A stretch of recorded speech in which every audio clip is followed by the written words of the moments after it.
Hello मित्रों, कैसे हो आप लोग। एक बार फिर से स्वागत है आपका आपके अपने चैनल ज्ञान सागर बाय प्रेम प्रकाश में। दोस्तों, भारतीय संविधान की 14 वीडियोस जो है वो अपलोड हो चुकी है और आज का जो हमारा अहम टॉपिक रहेगा वो रहेगा मंत्री परिषद। तो आइए शुरू करते हैं इस चैप्टर को। मंत्री परिषद,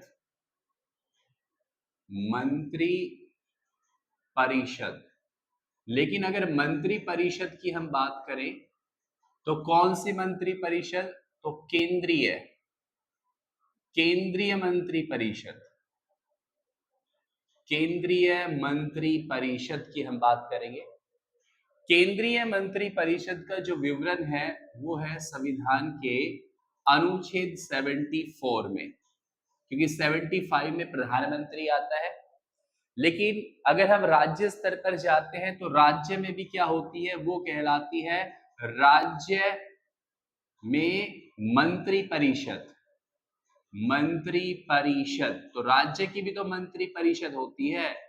तो राज्य की जो मंत्री परिषद है उसका विवरण है संविधान के अनुच्छेद 163 में, 163 में। तो केंद्रीय मंत्री परिषद, central council of ministers and state council of ministers में जो डिफरेंस है वो केवल यही है कि यहाँ ये 163 में है और ये 74 में है। तो यहाँ जो हमारा मेन है वो है केंद्रीय मंत्री परिषद को लेकर। तो देखिएगा, केंद्रीय मंत्री परिषद का अपॉइंटमेंट जो होता है वो कैसे होता है, इसमें कितने प्रकार के मंत्री होते हैं, इन किन की अनुशंसा पर जो है इनकी अपॉइंटमेंट या नियुक्ति की जाती है, इनका कार्यकाल कितना होता है और क्या इनमें शक्तियां होती है, इन सब के बारे में हम यहाँ पर चर्चा करेंगे और पढ़ेंगे और वन लाइनर क्वेश्चंस भी कोशिश करेंगे ज्यादा से ज्यादा यहाँ पर निकालने के लिए। ठीक है, तो केंद्रीय मंत्री परिषद जो है ये कैसे बनती है?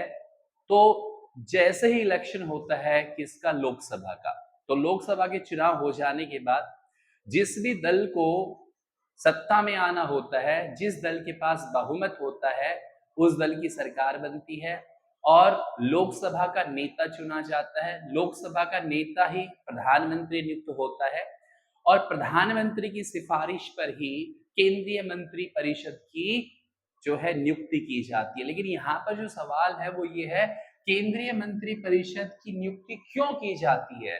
क्योंकि यह राष्ट्रपति को सलाह देती है, अर्थात राष्ट्रपति को सलाह देने के लिए जो है क्या होगी, केंद्रीय मंत्री परिषद होगी, जो हमने पढ़ा था प्रेसिडेंट वाले टॉपिक में।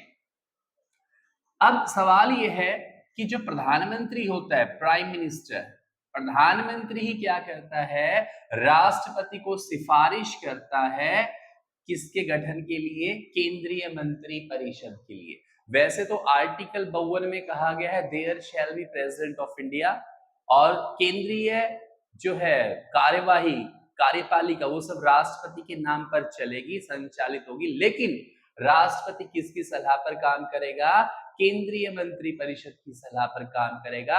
और केंद्रीय मंत्री परिषद की नियुक्ति राष्ट्रपति द्वारा होती है, लेकिन किसकी सिफारिश पर होती है, प्रधानमंत्री की सिफारिश पर की जाती है। ठीक है, एक तो चीज हो गई हमारे पास ये। दूसरा ये आता है कि जो केंद्रीय मंत्री परिषद है ये कब तक काम करती है। तो आइए इन सब के बारे में एक बार हम डिस्कशन करते हैं ध्यान से। जैसे ही केंद्रीय मंत्री परिषद का गठन होता है तो प्रधानमंत्री जब नियुक्त कर दिया जाता है तो उसके बाद प्रधानमंत्री की अनुशंसा पर ही क्या होगी, केंद्रीय मंत्री परिषद का गठन किया जाएगा। और जो राष्ट्रपति है वो क्या करेगा, केंद्रीय मंत्री परिषद को शपथ दिलाएगा, शपथ। ठीक है, अब जो केंद्रीय देखो council, central council of minister, मैं शॉर्ट में लिख रहा हूं, केंद्रीय मंत्री परिषद है, ये किसके प्रति जिम्मेदार होती है, ये सामूहिक रूप से, सामूहिक रूप से, सामूहिक रूप से ये जिम्मेदार होती है लोकसभा के प्रति, लोकसभा के प्रति। और यदि लोकसभा में संसद में किसी भी कोई भी मंत्री है ना, जो केंद्रीय मंत्री है, अगर वो उसके खिलाफ अविश्वास प्रस्ताव पास हो जाए, अविश्वास प्रस्ताव, या फिर हम ये भी कह सकते हैं कि यदि प्रधानमंत्री के खिलाफ अविश्वास प्रस्ताव अगर पास हो जाता है तो पूरी की पूरी जो केंद्रीय सेंट्रल काउंसिल ऑफ मिनिस्टर है ये पूरी की पूरी बर्खास्त कर दी जाती है, फिनिश हो जाती है। या हम दूसरे शब्दों में ये भी कह सकते हैं, यदि प्रधानमंत्री अपने पद से त्याग पत्र दे दे, रिजाइन दे दे, तो ऐसे केस में भी केंद्रीय मंत्री परिषद, सेंट्रल काउंसिल ऑफ मिनिस्टर क्या हो जाएगी, पूरी की पूरी तरह सस्पेंड हो जाएगी, खत्म हो जाएगी। ठीक है, तो ये जरूर ध्यान रखना है कि जब हम इसके कार्यकाल की बात करते हैं, कार्यकाल, तो केंद्रीय मंत्री परिषद का कार्यकाल 5 वर्ष का होता है। अगर आप इसको एक और भी अच्छी तरीके से समझो तो बहुत ही अच्छा रहेगा। यूं समझ लो कि केंद्रीय मंत्री परिषद का कार्यकाल तब तक रहता है जब तक प्रधानमंत्री अपने पद पर बना रहता है। प्रधानमंत्री यदि अपने पद पर है तो समझो केंद्रीय मंत्री परिषद है, अन्यथा जैसे पीएम क्या करेगा, रिजाइन करेगा, तो पूरी की पूरी लोकसभा तो भंग हो ही जाएगी, डिसॉल्व तो हो ही जाएगी लोकसभा, लेकिन केंद्रीय मंत्री परिषद को भी त्याग पत्र देना पड़ेगा, वो भी एक तरह से भंग हो जाती है। क्लियर? अगर सेम ऐसे ही हम स्टेट पर आते हैं, राज्य पर आते हैं, तो राज्य मंत्री परिषद का विवरण है संविधान के अनुच्छेद 163 में। अब जैसे केंद्रीय मंत्री परिषद सामूहिक रूप से लोकसभा के प्रति जिम्मेदार है ना, सेम ऐसे ही राज्य मंत्री परिषद किसके प्रति जिम्मेदार है, विधानसभा के प्रति, विधानसभा के प्रति जिम्मेदार है, स्टेट लेजिस्लेटिव असेंबली के प्रति जिम्मेदार है। अब जो अपॉइंटमेंट प्रोसेस है वो बिल्कुल सेम होगा। जैसे यहां पर हम बात करते हैं, देखिएगा, सीएम चीफ मिनिस्टर की सिफारिश पर जो है राज्यपाल जो होता है, राज्यपाल वह क्या करता है, राज्य मंत्री परिषद का गठन करता है। राज्य मंत्री परिषद तब तक अपने पद पर बनी रहती है जब तक चीफ मिनिस्टर अपने पद पर होता है। यदि मुख्यमंत्री त्याग पत्र दे दे तो समस्त राज्य मंत्री परिषद को भी त्याग पत्र देना होता है। तो सेम जो सिचुएशन केंद्र में है, राज्य में भी वैसी की वैसी ही है। ठीक है, थोड़ा सा बदलाव है अगर हम मंत्रियों के लेके यहाँ पे अगर बात करते हैं तो ऐसे केस में। अब देखिएगा, यहां पर अब मैं केंद्रीय मंत्री परिषद की ही बात करूंगा, उससे रिलेट कर लेना आप राज्य मंत्री परिषद को लेकर। अब क्या होता है, जब प्रधानमंत्री शपथ ले लेता है तो ऐसी स्थिति में अब राष्ट्रपति क्या करता है, कुछ केंद्रीय मंत्री परिषद को क्या दिलाता है, शपथ दिलाता है। लेकिन जब शपथ दिलाता है तो पूरी की पूरी जो मंत्री परिषद है उसको कैसे शपथ दिलाएगा, एक संघ के रूप में, मंत्री के रूप में शपथ दिलाएगा। ये ध्यान देना, संघ के मंत्री के रूप में, संघ के मंत्री के रूप में क्या दिलाता है, शपथ दिलाता है। कौन, राष्ट्रपति। ठीक है, अब शपथ भी हो जाती है। उसके बाद जो प्रधानमंत्री होता है, प्राइम मिनिस्टर, वो क्या करता है, विभागों का बंटवारा करता है, विभागों का बंटवारा करता है कि किस मंत्री को कौन सा मंत्रालय दिया जाएगा। तो यहां भी अगर हम पावरफुल सिचुएशन को समझते हैं तो प्रधानमंत्री ही ये डिसाइड करता है किसको डिफेंस मिनिस्टर बनाना है, किसको फॉरेन मिनिस्टर बनाना है, किसको रेल मंत्री, किसको वित्त मंत्री, किसको रक्षा मंत्री। तो ये सारा का सारा जो निर्णय है वो कौन लेता है, प्रधानमंत्री लेता है। तो यहाँ पर ये कंसेप्ट भी आपको क्लियर हो जाना चाहिए। अब सवाल यहाँ पर ये आता है कि केंद्रीय मंत्री परिषद का तो गठन हो गया, लेकिन अब सवाल है मंत्री कैसे बनते हैं। तो यहाँ पे हम मंत्रियों के प्रकार पढ़ते हैं जिससे आपको समझ में आएगा। तो अगर मंत्रियों के प्रकार की हम बात करें तो सबसे पहले अगर मंत्रालय में बात करते हैं तो होता है कैबिनेट मिनिस्टर, कैबिनेट मंत्री। अब कैबिनेट मंत्री जो है यह सबसे बड़ा क्या होता है, मंत्री होता है अपने विभाग का। दूसरा जो मंत्री होता है, अगर हम प्रकारों में बात करते हैं तो वो कहलाता है राज्य मंत्री। राज्य मंत्री, ठीक है। तीसरा जो मंत्री होता है वो होता है उपमंत्री। उपमंत्री। और एक मंत्री का और भी प्रकार होता है जिसको हम कहते हैं स्वतंत्र प्रभार। स्वतंत्र प्रभार अर्थात इंडिपेंडेंट चार्जेस, ठीक है। तो आइए इसको और समझ लेते हैं। सबसे पहले अगर हम कैबिनेट मंत्री की बात करें ना, तो देखो फ्रांस में भी एक प्रकार की ऐसे ही मंत्री मंडल है जिसको हम कहते हैं कैबिनेट, और वो तो कहते हैं किचन कैबिनेट। अब किचन का मतलब होता है रसोई।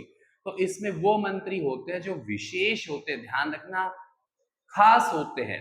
तो कैबिनेट मंत्री में कैसे मंत्री होंगे, जो बड़े मंत्री होंगे, ध्यान देना, बड़े मंत्री होंगे, ठीक है। और ये क्या होते हैं, विभाग के अध्यक्ष होते हैं। जो विभाग है ना, विभाग, अपने विभाग के क्या होते हैं, विभाग के अध्यक्ष होते हैं। अर्थात खुद ये जो है निर्णय लेते हैं, ये किसी के अधीन नहीं है, ठीक है। ये कहलाते हैं कैबिनेट मंत्री। तो ध्यान रखना, मंत्रियों में सबसे बड़ा जो मंत्री होता है वो होता है कैबिनेट मिनिस्टर। अच्छा, कई बार आप ये सुनते भी होंगे कि प्रधानमंत्री ने मंत्रिमंडल की बैठक की। तो जब भी ये कहे मंत्री मंडल की बैठक की तो मतलब है कैबिनेट मंत्री होंगे उसमें। और यदि ये आता है कि प्रधानमंत्री ने मंत्री परिषद की बैठक की, तो मंत्री परिषद का मतलब है पूरी की पूरी जो है काउंसिल ऑफ मिनिस्टर्स उसमें शामिल है। तो मैंने कहा कैबिनेट मंत्री हैं, ये बड़े मंत्री होते हैं, विभाग के अध्यक्ष होते हैं, ठीक है। जैसे फॉर एग्जांपल मैं बात करूं यहाँ पर रक्षा मंत्री, विदेश मंत्री, वित्त मंत्री, कृषि मंत्री, कानून मंत्री, ठीक है। ये सारे के सारे जो है अहम मंत्री हैं, इनको हम कैबिनेट मिनिस्टर कहते हैं। अगर कैबिनेट मिनिस्टर में नाम लूं तो एक नाम आता है जगजीवन राम। जगजीवन राम। अब जो जगजीवन राम है ना, ये बाबूजी के नाम से फेमस है, जगजीवन राम। इनका एक रिकॉर्ड है, ये 32 साल तक, 32 वर्ष तक ये क्या रहे हैं, कैबिनेट मिनिस्टर रहे हैं। ध्यान देना, कैबिनेट मंत्री का रिकॉर्ड है। और जगजीवन राम की जो लड़की थी वो थी मीरा कुमार, जो लोकसभा की पहली अध्यक्ष बनी थी, मीरा कुमार। तो उन्हीं के पिता थे जगजीवन राम। सबसे लंबा कार्यकाल रहा इनका, 32 वर्ष तक वो कैबिनेट मिनिस्टर रहे हैं। तो आई थिंक पहला बिल्कुल क्लियर हो गया कि कैबिनेट मंत्री वो मंत्री होते हैं जो अपने विभाग के अध्यक्ष होते हैं और पावर में ज्यादा होते हैं, पावरफुल होते हैं। उसके बाद हम बात करते हैं राज्य मंत्री की। अब जो राज्य मंत्री होते हैं ना, ये किस तरह के मंत्री होते हैं, इनको छोटे मंत्रालय दिए जाते हैं, छोटे मंत्रालय, ठीक है। इनको छोटे मंत्रालय दिए जाते हैं और ये सीधे जो है प्रधानमंत्री को, प्राइम मिनिस्टर को क्या करते हैं, रिपोर्ट करते हैं। रिपोर्ट करते हैं, जो भी मसला होता है सारी रिपोर्ट पीएम को सौंपते हैं। तो हम ये कहेंगे कि कैबिनेट मंत्री के बाद राज्य मंत्री ही आते हैं। क्लियर यहां तक। उसके बाद हम कहते हैं उपमंत्री। उपमंत्री वो मंत्री होते हैं, ध्यान देना, उपमंत्री वो मंत्री होते हैं जो कैबिनेट कैबिनेट मंत्री की सहायता करते हैं, सहायता करते हैं। उनकी सहायता के लिए होता है कैबिनेट मंत्री की सहायता के लिए होते हैं उपमंत्री। तो प्रमुख रूप से तो ये 3 प्रकार के मंत्री होते हैं। लेकिन एक और भी मंत्री हमारे पास आ जाता है, वो आता है स्वतंत्र प्रभार। स्वतंत्र प्रभार वाले मंत्री। तो जो स्वतंत्र प्रभार वाले मंत्री होते हैं उनको हम इंग्लिश में कहते हैं इंडिपेंडेंट चार्जेस। उनके पास इंडिपेंडेंट चार्ज होता है, वो अपना निर्णय स्वयं ले सकते हैं अपने विभाग को लेकर, हम यहाँ पर बात कर रहे हैं। तो ये है हमारे पास मंत्रालय को लेकर, केंद्रीय मंत्री का गठन कैसे होता है, मंत्री कितने प्रकार के होते हैं, कैसे मंत्री बने जाते हैं, ठीक है। अच्छा, अब एक चीज यहाँ पर ध्यान देनी होगी। पहले क्या होता था, वाजपेयी सरकार से पहले इन पे कोई लिमिट नहीं थी, जितना भी प्रधानमंत्री चाहे वो क्या कर सकता है, अपनी मंत्री परिषद का आकार बढ़ा सकता है। लेकिन वाजपेयी सरकार में जो है ये संविधान संशोधन करके कि टोटल सीट का 1/3 मंत्री परिषद ही होगी, मतलब 3/4 लोकसभा में कितनी सीटें हैं 545, इसका 1/3 ही क्या होंगे मंत्री परिषद होगी, इससे ज्यादा मंत्री परिषद नहीं होगी। एक पॉइंट और ध्यान देना है, देखो जो भी मंत्री परिषद में होता है मंत्री बनता है उसके लिए ये जरूरी है कि वो संसद के दोनों सदन, जो संसद के सदन है ना लोकसभा और राज्यसभा, लोकसभा और राज्यसभा, इन दोनों में से किसी एक सदन का सदस्य होना चाहिए, मेंबर होना चाहिए, ये कंडीशन है मंत्री पद के लिए। तो ध्यान देना, अगर मान लो कोई मंत्री, जैसे मैं कहता हूँ सीतारमन की बात करता हूँ जो वित्त मंत्री है, जब उनको मंत्री बनाया गया तो वो दोनों में से किसी भी सदन की सदस्य नहीं थी। या विदेश मंत्री एस जयशंकर की मैं बात करता हूँ तो वो भी किसी भी सदन के सदस्य नहीं थे, लेकिन मंत्री बनाए गए। तो कंडीशन ये है जब मंत्री पद संभालते हैं उसके अंदर 6 महीने के अंदर 6 मंथ 6 महीने के अंदर उसे दोनों में से किसी एक सदन की सदस्यता लेना अनिवार्य है। ठीक है, तो सेम अगर कुछ कुछ हम यहां जाते हैं तो 163 में हमने पढ़ा था राज्य मंत्री परिषद और 74 में हमने पढ़ा है केंद्रीय मंत्री परिषद। तो इस तरीके से मंत्री परिषद का जो है गठन होता है, निर्माण होता है। तो आई थिंक मेरे हिसाब से आपको ये चैप्टर बिल्कुल क्लियर हो गया होगा। हर एक चैप्टर को आप रिवाइज करते रहा करो और एनालिसिस करते रहा करो ताकि कोई जो फैक्ट है वो आपके दिमाग से वैनिश ना हो, गायब ना हो। तो ये था आज का हमारा टॉपिक। मिलते हैं अपनी नेक्स्ट वीडियो में, तब तक के लिए बने रहिएगा ज्ञान सागर भाई प्रेम प्रकाश।